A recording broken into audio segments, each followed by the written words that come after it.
दोस्तों, मैं आपको सुनाने जा रहा हूं अपनी मंडली की सदस्य छवि निगम की लिखी कहानी ध्रुव तारा। यूं तो मेरी हथेलियों की रेखाएं बेतरह उलझी हुई हैं, फिर भी अपने बारे में ये बात तो पक्का कह सकती हूँ कि अगर मैं कृति राधिका सिंह न हुई होती तो पक्का अपने कमरे की दीवार पर टंगी कोई फोटोग्राफ या पोस्टर हुई होती। खुश होती हूँ तो इनको देखती हूँ, और जब मन उलझता है तो भी मैं इन्हीं की पनाह लेती हूँ। जैसे आज जब मेरा मन सवालों के जाल में बिंधे पंछी सा फड़फड़ा रहा है, तब मैं इसी दीवार को देखते चुपचाप खड़ी हूं। इस दीवार पर सबसे छोटे ब्लैक एंड व्हाइट स्नैप में पापा मम्मी के बीच खड़ी, बिल्कुल नन्ही मुन्नी सी, सर पे रिबन का बो बांधे, एक उंगली मुंह में डाले, कैमरे को टुकुर टुकुर देखती मैं ही हूं। पापा की बस इतनी याद है मुझको। बाकी सारी फोटोज में सिर्फ मैं और मम्मी ही हैं। केक पे लगी कैंडल्स को फूंक मारकर बुझाती मैं, और पीछे तालियां बजाती मम्मी। पूरी तरह से बाईं तरफ झुकी जाती लाल रंग की साइकिल पर डरी डरी मैं, और उसके पीछे लगभग दबी जाती लेकिन हैंडल और मुझको मजबूती से थामे हुए मम्मी। हाथों में शील्ड लिए मैं, और मेरे पीछे खुशी के आंसुओं को छिपाने के लिए अजीब सा चेहरा बनाए मम्मी। और भी न जाने कितनी फोटोज का कोलाज लगाया हुआ है मैंने। और खिड़की के बगल में जहां मेरी मेज कुर्सी रखी थी, वहां की दीवार पर भी मैंने एक बड़ा सा पोस्टर लगाया हुआ था। उसमें मैंने लिखा था मम्मीज ड्रीम। मुझे याद है उस दिन मेरा बीए का रिजल्ट आया था। अब आगे कॉम्पिटिटिव एग्जाम्स की तैयारी करूं या पोस्ट ग्रेजुएशन, समझ नहीं आ रहा था। मम्मी से पूछा तो उन्होंने कह दिया, जो दिल करे वही कर। लेकिन मुझे तो मम्मी के दिल की बात जाननी थी। मैं 18 साल की हो गई थी, यानी कि बड़ी, इसलिए अब मुझे उनका ख्वाब पूरा करना था।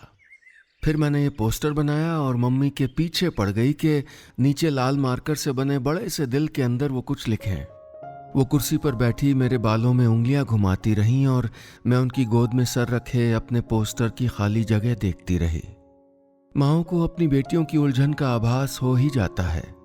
तभी तो वो मम्मी जो कभी मेरे पचड़े में पड़ती नहीं थी, वो पहली बार उस दोपहर लिख बैठी, कृति डॉक्टरेट इन इंग्लिश लिटरेचर। उस पल जैसे उनकी बड़ी बड़ी आंखों के आसमान से एक तारा टूटकर मेरी पलकों में आ गिरा था। लेकिन आज मैं उदास थी। कोई 3 साल बाद मम्मी का वो सपना मुझसे बिखरने वाला था। थीसिस पर मेरी अब तक की सारी मेहनत दांव पर लगी थी, और इसकी वजह मैं बता भी नहीं पा रही थी। अनजाने ही आगे बढ़कर मैंने उस पोस्टर पर हाथ फेरा तो चिहुक उठी। बेख्याली में उसमें खुसा कोई आलपीन मेरी उंगली को चीर गया था। लेकिन दर्द मुझे उसका नहीं, मम्मी के सपने के अधूरे रह जाने की संभावना का हुआ था। धरती सूरज के इर्द गिर्द घूमा करती है और चांद धरती के। बिल्कुल वैसे ही मेरी दुनिया मम्मी के इर्द गिर्द घूमा करती थी। अंकित तो मुझको अक्सर चिढ़ाते हुए कह भी देता था कि यार कृति, मम्मी के अलावा भी कोई बात कर लिया अगर, मुझे लगता है मैं तुझसे ज्यादा उनको जानने लगा हूं। लेकिन इस बात का मुझको बुरा नहीं लगता। अंकित, जो पड़ोस वाली शुक्ला आंटी का बेटा है, जो पहले ठीक ठाक और अब अच्छा सा लगने लगा है, उसे मम्मी के बारे में और भी बातें बताने का मन हो जाता। ये कि मम्मी को मेरी जिद ही लंबी चोटी से शोल्डर लेंथ के बालों तक ले आई थी, कि उन पर सोने के टॉप्स भी उतने ही फपते थे जितने ऑक्सीडाइज्ड मेटल की झुमकियां, कि पहले उनकी पतली कलाइयों में जड़ाऊ कंगन होते थे लेकिन वो उन्होंने पहनने छोड़ दिए थे क्योंकि वो मुझको चुभते थे, कि वो रात रात भर तारे निहारा करती हैं, और ये कि चेहरे पर दिन भर की ऑफिस की थकान के बावजूद वो मेरे सामने हमेशा मुस्कुराया करती हैं, और ये भी कि जब वो रेडियो पर पुराने गानों के साथ गुनगुना रही होती हैं, उस वक्त उनसे कितना भी पॉकेट मनी मांगा जा सकता है।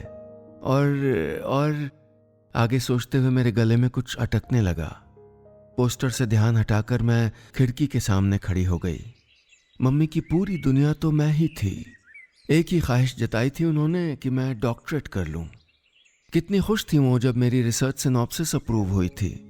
मेरे साथ उन्होंने लाइब्रेरी की खाक छानी थी, किताबों की गड्डियां खरीद लाई थीं।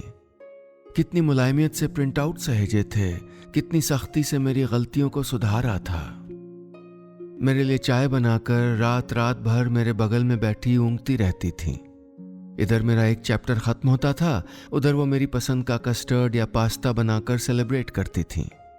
अब अगर मैं अपना रिसर्च वर्क अधूरा छोड़ दूं तो क्या कहूंगी उनसे? सोचते हुए माथे में भारीपन महसूस होने लगा। निढाल सी मैं कुर्सी पर बैठ गई। झुककर जमीन पर रखी बोतल उठाकर उसमें से थोड़ा पानी गटका और थकी हुई निगाहें चारों ओर दौड़ाईं।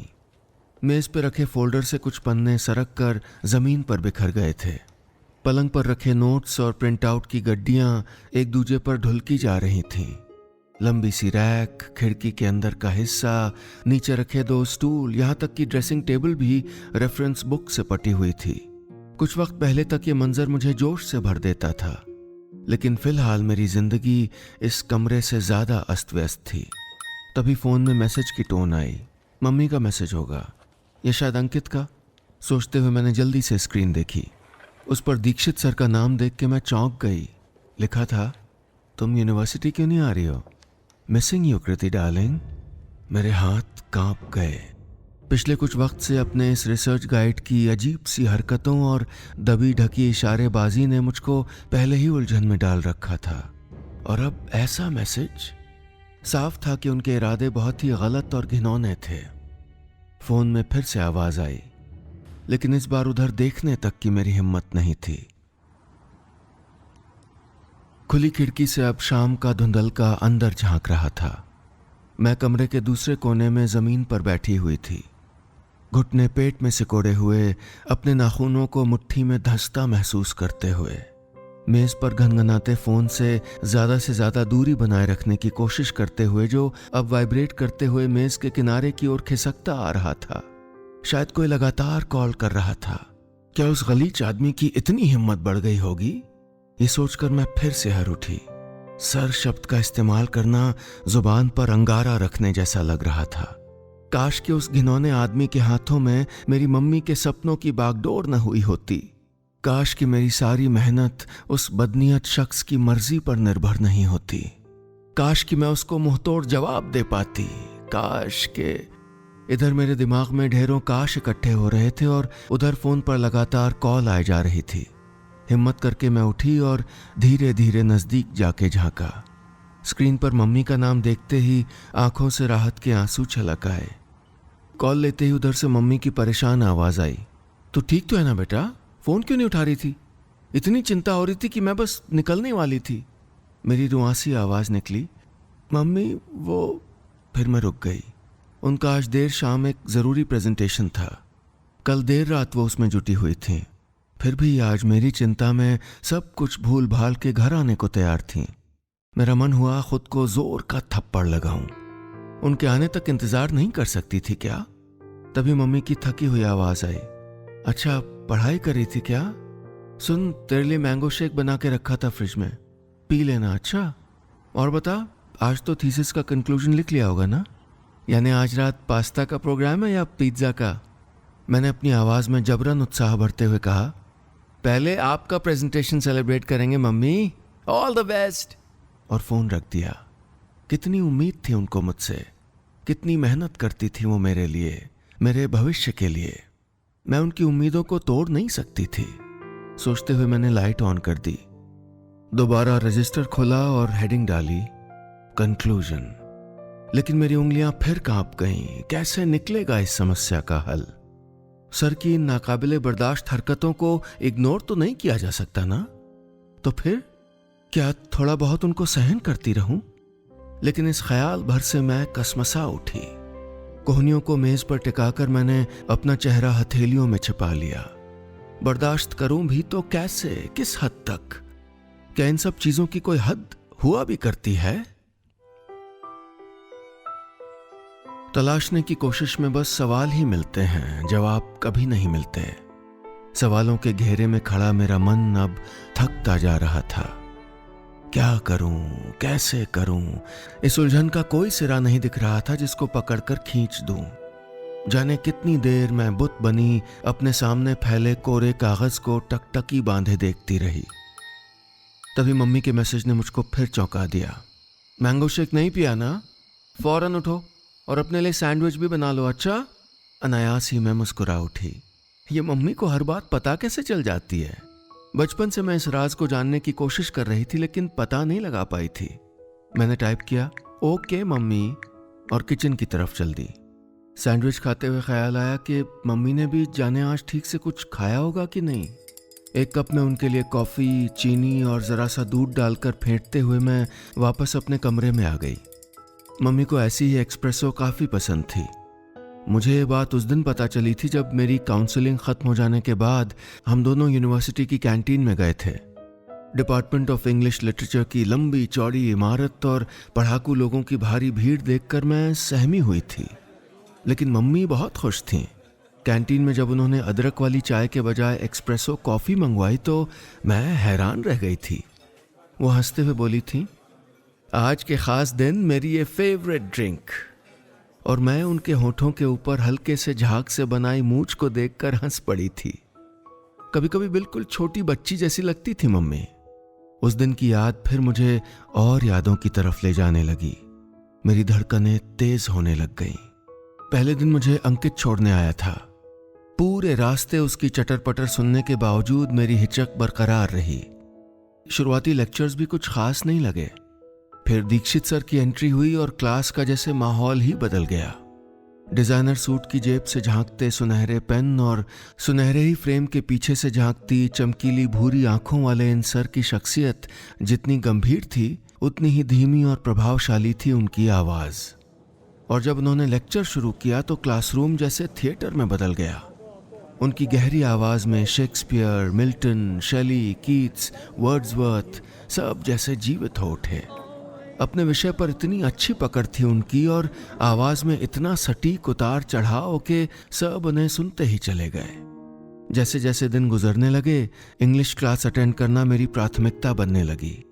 पोस्ट ग्रेजुएशन के बाद डॉक्टरेट करना, मम्मी का ये सपना धीरे धीरे मेरी भी ख्वाहिश बनता चला जा रहा था। दीक्षित सर के लेक्चर्स का सम्मोहन मुझे बांधे ले रहा था। एक उम्र होती है जब हम कितनी आसानी से किसी के प्रशंसक हो जाते हैं और फिर धीरे धीरे उसे अपना खुदा बना लेते हैं।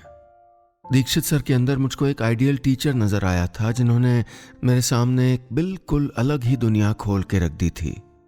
सर के हर लफ्ज को मैं नोट करती, उनकी खामोशी में भी एक्सप्रेशन ढूंढती और फिर उनकी बताई हर रेफरेंस बुक को खोजने लाइब्रेरी दौड़ जाती। मेरे मुंह से उनका गुणगान सुनते सुनते उकताया अंकित मुझको अक्सर टोक ही देता, यार इतना कौन पढ़ता है कॉलेज में, थोड़ा ब्रेक ले ले, चल विंडो शॉपिंग करते हैं, अरे कोई मूवी दिखाते हैं। तो मैं टाल जाती। नोट्स बनाना मुझको बेहतर लगा करता था। सर भी मुझ पर ज़्यादा ध्यान देने लगे थे। तेज़ी से लिखने के बावजूद अगर कहीं कुछ छूट जाता तो सर अपने आप वो लाइन दोहरा दिया करते। सबसे सवाल पूछते वक्त उनकी नज़रें मुझ पर ज़रूर टिकती। मेरे सपने अब अगला पायदान चढ़ रहे थे।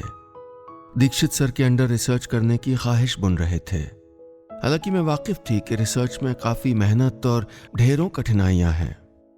पहले रिव्यू ऑफ लिटरेचर करके टॉपिक चुनो, फिर सिनॉप्सिस अप्रूव होने का इंतज़ार, फिर ज़बरदस्त पढ़ाई के बीच सब्जेक्ट का इंट्रोडक्शन, चैप्टर्स, कंक्लूजन और बिब्लियोग्राफी भी तैयार करनी होगी, और फिर अंत में थीसिस के सबमिशन के बाद वाइवा। लेकिन मेरा यकीन भी बरकरार था कि सपनों का रास्ता किसी हाईवे से नहीं, जिंदगी की हर्डल्स रेस से होकर जाता है। सर की गाइडेंस में पीएचडी में रजिस्ट्रेशन के बाद मैं पूरे मनोयोग से पढ़ाई में जुट गई। क्लास खत्म हो जाती, यूनिवर्सिटी लगभग खाली हो जाती, लेकिन हमारी पढ़ाई चलती रहती। फिर एक दिन कुछ अजीब सा हुआ। किसी बात पर उन्होंने मेरे कंधे पर अपना हाथ रख दिया। बात बड़ी नहीं थी लेकिन मैं असहज हो गई थी। इतना लिजलिजा स्पर्श था वो, मेरे अंदर झुरझुरी सी दौड़ गई। लेकिन हटने की कोशिश में उनको लगभग धक्का देते देते मुझे लगा कि कहीं मैं ओवर रिएक्ट तो नहीं कर रही। उसके कुछ दिनों बाद वो शैली की एक पोएम को पूरा कर रहे थे। Nothing in the world is single, all things by a law divine, in one another's being mingle, why not I with दाइन। धीरे धीरे उनका लहजा एक अजीब फुसफुसाहट में बदल रहा था। मेरे रोंगटे खड़े हो गए। वो जिस तरह अपलक मुझे देख रहे थे, मेरा कांपता हाथ अपने गले में पड़े दुपट्टे को सहेजने की कोशिश करने लगा। बेहद असहज होकर मैं उठी और वहां से चली आई। मन में आता रहा कि उनको ऐसे हुड़क देना चाहिए था, ऐसे बेइज्जत करना चाहिए था, वैसे सजा देनी चाहिए थी, लेकिन वो सब सीने में ही घुट कर रह गया। आंखों में गुस्से और बेबसी के आंसू छलछला आए। धीरे धीरे मेरा आत्मविश्वास खत्म होने लगा। पहले भी एक आध बार जब उनकी उंगलियां टकरा गई थीं, तब भी उस छुअन में मुझको चींटियों के रेंगने का एहसास हुआ था। लेकिन मुझे डर था कि अगर कुछ कहती तो मेरे कॉलीग्स की निगाहें शायद उन जैसे रेप्यूटेड प्रोफेसर पर नहीं, मुझी पर उठती। कई बार सोचा मम्मी को बताऊं, लेकिन अपनी हर उलझन को मम्मी के पहले से थके कंधों पर लाद नहीं पाई। खुद को याद दिलाया कि उनके सिग्नेचर मेरी थीसिस के लिए ज़रूरी हैं और बस उनको अवॉइड करना शुरू कर दिया।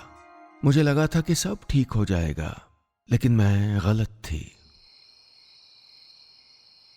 रेत में गर्दन घुसाकर शुतुरमुर्ग सोचता है कि शिकारी की शातिर निगाहों से वो बच गया, लेकिन उसका वो भुलावा वैसे ही टूट जाता है जैसे मेरा बिखर गया था। उस शाम सर ने अचानक पूछ लिया था, कृति वो लड़का जो तुमको लेने आया था, इज ही योर बॉयफ्रेंड? हैरानी से मेरे मुंह से निकला, कौन, अंकुर? शायद फिर मैं कहती नन ऑफ योर बिजनेस, लेकिन तभी उनकी आंखें सिकुड़ गईं और वो एक एक लफ्ज चबाते हुए बोले, अब तुम्हारी थीसिस पर मेरे फाइनल अप्रूवल के लिए तुम्हें मेरे घर पे आना पड़ेगा। मैं सन्न रह गई। नाखून मुट्ठी में गढ़ते रहे, लेकिन मैं अपनी थीसिस उसके मुंह पे नहीं मार पाई। 3 साल की अपनी दिन रात की मेहनत, कमरे में लगे पोस्टर पर मम्मी का लिखा डॉक्टर कृति मेरी धुंधलाई नजरों के आगे घूम गया। लड़खड़ाते कदमों से मैं घर लौट आई और खुद को कमरे में बंद कर लिया। मम्मी की परेशान नज़रों से बचने के लिए मैंने अपनी आंखों के नीचे बढ़ते स्याह घेरों, अपने गले में चादर की तरह लपेटे दुपट्टों, सर के नाम पर सिहरने, यूनिवर्सिटी जाने के नाम पर सहमने, इन सब की वजह पढ़ाई के टेंशन को बता दिया था। डोरबेल की तेज आवाज़ ने एक झटके से मुझको यादों से बाहर खींच निकाला। दौड़ते हुए मैंने दरवाज़ा खोला। सॉरी, मैंने सुना नहीं मम्मी, आपका कैसा रहा प्रेजेंटेशन? कॉफ़ी पियेंगी ना? एक सांस में सब कुछ कहते हुए मैं कॉफ़ी का कप उठाने कमरे में चली आई। पीछे पीछे मम्मी भी आके खिड़की के पास खड़ी हो गईं। उनकी निगाहें टेबल पर फड़फड़ाते खाली पन्नों से होते हुए मेरे बेडॉल कपड़ों और फ़ोन को देखती मेरी डरी हुई निगाहों पर टिक गईं, जो अचानक फिर से गनगनाने लगा था। मेरी आंखें भर आईं। वो बोली, कृति तुझे लगातार परेशानी से जूझते देख रही हूँ और अब उसकी वजह भी समझ रही हूँ, लेकिन मुझे यकीन है कि तू खुद को इस तकलीफ से बाहर निकाल लेगी। पता है क्यों? मैंने ना में सर हिलाया। वो मुस्कुराई। वो देख, ध्रुव तारा। मैंने गहरे आसमान की तरफ देखा। उन्होंने मेरा हाथ थाम लिया। उसे कोई कभी अपनी जगह से नहीं हटा सकता, है ना? फिर उन्होंने मेरा माथा चूम लिया। मैं भी तेरे पापा का ध्रुव तारा थी और तू मेरा, इसीलिए हमेशा डटी रहना। अगर अपने डर का बहादुरी से सामना करेगी तो कभी नहीं हारेगी। गलत बात सहना भी उतना ही गलत है बेटा, समझ रही है ना? आंसू पोंछते हुए मैंने हाँ में सर हिलाया। अब कॉफ़ी पिलाएगी मुझे? मम्मी ने लाड से पूछा तो हंसते हुए मैंने उनके गाल पर प्यार कर लिया। लव यू मम्मी, और किचन की तरफ चल दी। कितना आसान बना दिया था मम्मी ने सब कुछ। कितना ज़रूरी होता है ना किसी का विश्वास दिलाना कि हम ताकतवर हैं। कितना ज़रूरी होता है किसी का हम पर यकीन होना। प्रोफेसर दीक्षित की बदनीयत मुझ पर तभी तक हावी थी जब तक मैं कमज़ोर थी।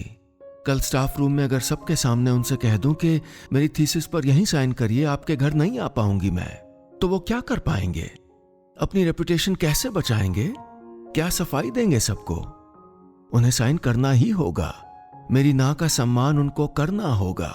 इस ख्याल भर से मेरे सीने में रखा बोझ उतर गया।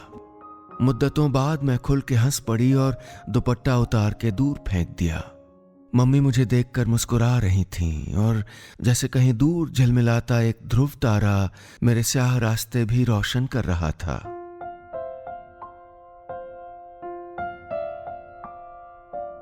बस इतनी सी थी ये कहानी।